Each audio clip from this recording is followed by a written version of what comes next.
Hey friends, it's Mel and welcome back to my kitchen. Today's video is a very special Friendsgiving collaboration. I'm making 3 Thanksgiving Day sides that I think you're going to love. Today's collaboration is hosted by my friend Jeanette. Her channel is called The Name is Jeanette.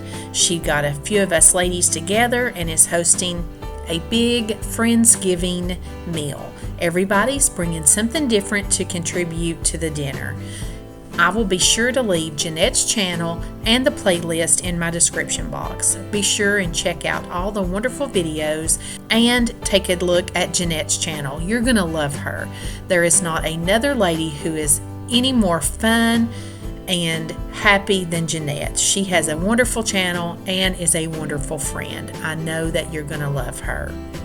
So let's get into these Thanksgiving Day sides.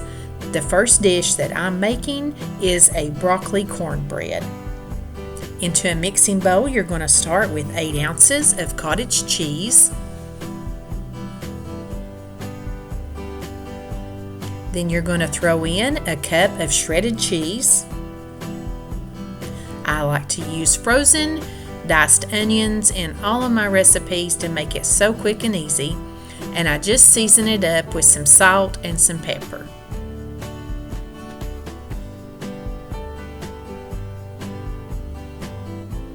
You are going to stir in 3/4 of a stick of melted butter, and then we're going to crack 3 eggs into our bowl. And this little dish right here is like a perfect 2-for-1. You're getting a veggie and a bread all in one big dish. I absolutely love broccoli cornbread. I will be sure to leave you links for these recipes in the description box below as always.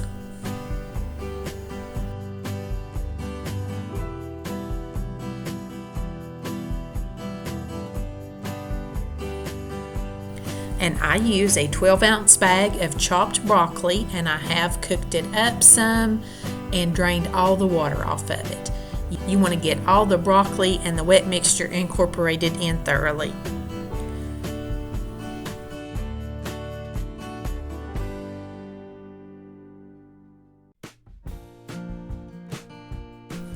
And then the star of the show is the Jiffy Corn Muffin Mix. You're just going to take 1 box of that and stir it in at the end. Get everything incorporated in very good. And this recipe I actually got from my oldest daughter's boyfriend. He's a wonderful cook, and I believe this is his mama's recipe for her broccoli cornbread. He's made it for us before, and I just love it. And I'm taking a 9x9 baking dish, and of course spray it thoroughly. You don't want that to stick, and you pour all your mixture into that. Now this will cook at 375 degrees for 35 to 45 minutes. Mine went on the long side because I did not use the regular 9x13 dish. I like mine a little bit thicker, so I did have to go a little bit longer on mine, but you can just stick a knife down in there and check it and just cook it until it's done. And out comes mine. It is so pretty and brown. You can see some of the broccoli and some of the cheese and that wonderful sweet yellow Jiffy. And here I'm going to check it one last time. Just stick my knife down in there and make sure it comes out clean. Checking the thick parts of the bread, and it looked perfect. You know I'm going to give it the touch test. I like to make sure it feels done. And now we're going to work on a yummy sweet potato casserole. And I have just got a big can of yams, which is basically sweet potatoes in a syrup. They're already cooked and they just mash up so easy. Now I poured in most all of this can. This recipe calls for 3 cups of mashed sweet potatoes. But I am going to measure it out here because it had been a long time since I made this recipe. And I'm going to make sure we have 3 cups in this can. I used to make this years ago, but I just haven't. in a long time, and I thought this 40-ounce can was what I had always used, and sure enough it is. You can see I've got 2 cups scooped out, and that's what was left in the can. So definitely if you buy you a 40-ounce can of sweet potatoes, that's 3 cups.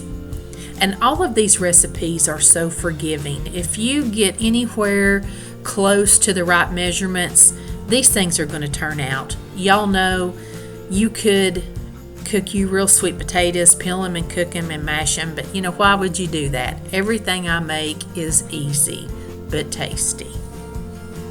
So I'm mashing up what is left of those sweet potatoes, and then I'm going to pour the rest of them back in there, and we're ready to start on our mixture. And you don't want them like completely smooth. At least I don't. I like mine a little chunky. You're going to add in 1 cup of regular sugar. We're going to crack 2 eggs into this.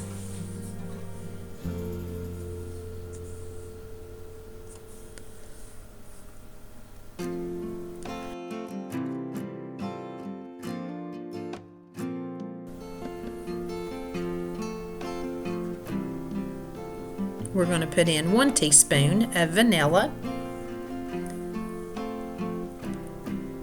We're going to do a 1/2 cup of milk.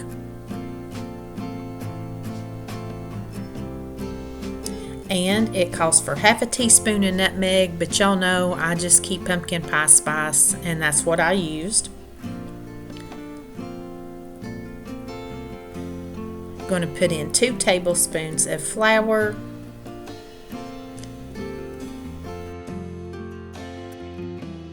And a 1/2 cup of melted butter. Just mix all of that in thoroughly till everything's combined. I did use a 9x13 baking dish for this, and of course you want to spray it very well so nothing sticks. And once you get it all mixed up, you're just going to spread it into that 9x13 pan. I do pull out just a little bit and put in another dish to top with some marshmallows, because the topping that we are going to use for this has nuts, and we've got a daughter that has a nut allergy. So let's get on to this topping. We're going to use 1 cup of brown sugar, and you're going to put in 1 cup of chopped nuts, and I always defer to pecans. I think they're the best on it. Then we're going to use 1/3 cup of melted butter.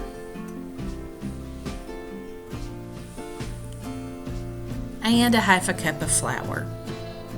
And you're just going to mix all that up together as best as you can too. This is going to be a crumbly, coarse topping that goes over the top, sort of like a streusel is what you're going for here.